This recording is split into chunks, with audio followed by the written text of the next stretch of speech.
I'm going to walk you through the false claim made by our lovely media this evening. And I'm going to show you how they just use fear and propaganda over global warming. This is a classic example where what they do is they take a little bit of truth and they spin it without giving you any context. So let me see here if I can bring this up. Safari. Okay, here we go. All right. So let's go ahead and start out with their opening 5-minute monologue is on how extreme weather is all associated to human activity, that people are destroying the planet because of our use of fossil fuels. And this is just one example of many. I literally have dozens of these that I've researched and I have tucked away. So let's go ahead and run this one down to ground.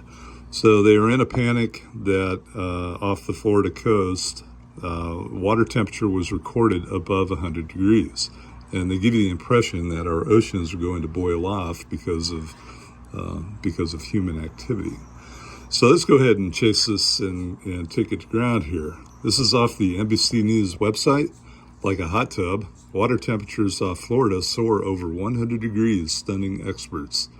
And we're going to cut to the chase. When we get down into the meat of the article, we're going to skip the narrative that, it's all global warming.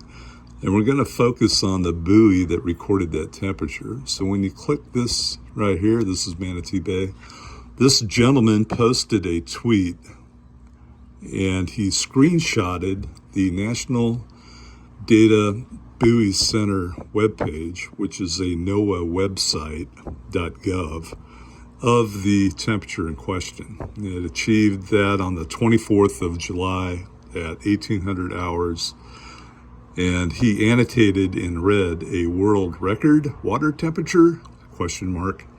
So let's run this buoy down to ground. This is the Mike November Bravo Foxtrot 1 buoy located at Manatee Bay.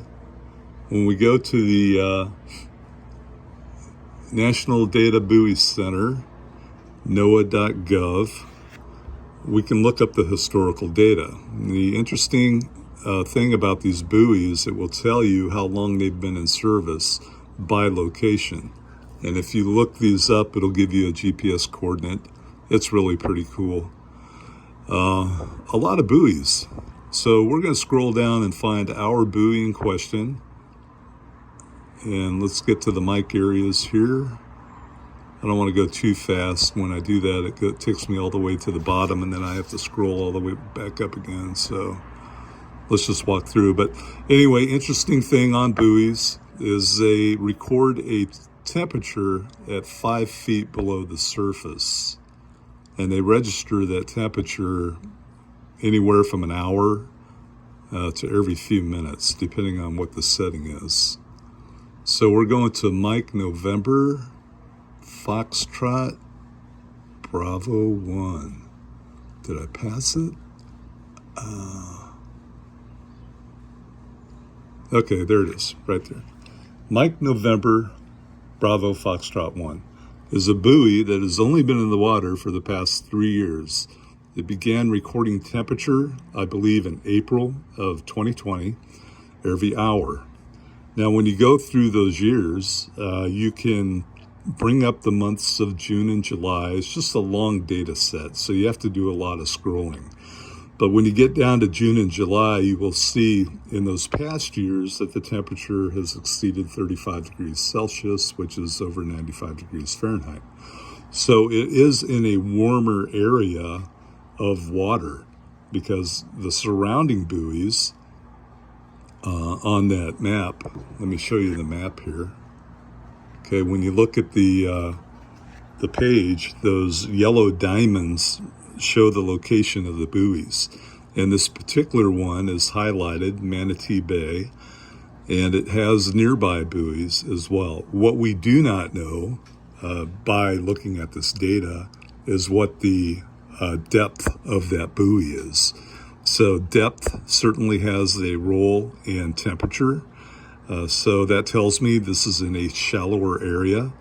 Now, the other yellow diamonds are active buoys. They are registering data, but they are all in the 90s, and they did not exceed 100 degrees. So that tells me that we really don't know. We do not have the historical data to really make a judgment. Is this unusual? So, for instance, we are undergoing a effect of El Nino, and what is that having on the heat cell? And then the past El Nino event in 2014 and 2015 that was very strong, we have no data for this area. So it is very irresponsible for the media and NOAA to jump all over this and say, and frighten the people that, oh, our oceans are going to boil off in effect. This is all due to man-made, use of fossil fuels and concrete and all that stuff. So while we do have an impact on temperature, it is very questionable what the role of CO2 is. That is their single source cause. And that is another area that I've researched down to ground, and I'm totally not convinced. CO2 does play a role, but not as big of a role as they claim that it is. So anyway, this is the information on that particular buoy.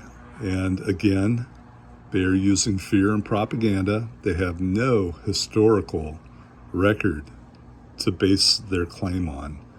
And this is for your consumption. I hope you enjoyed this video. This is the Cold War Sailor out.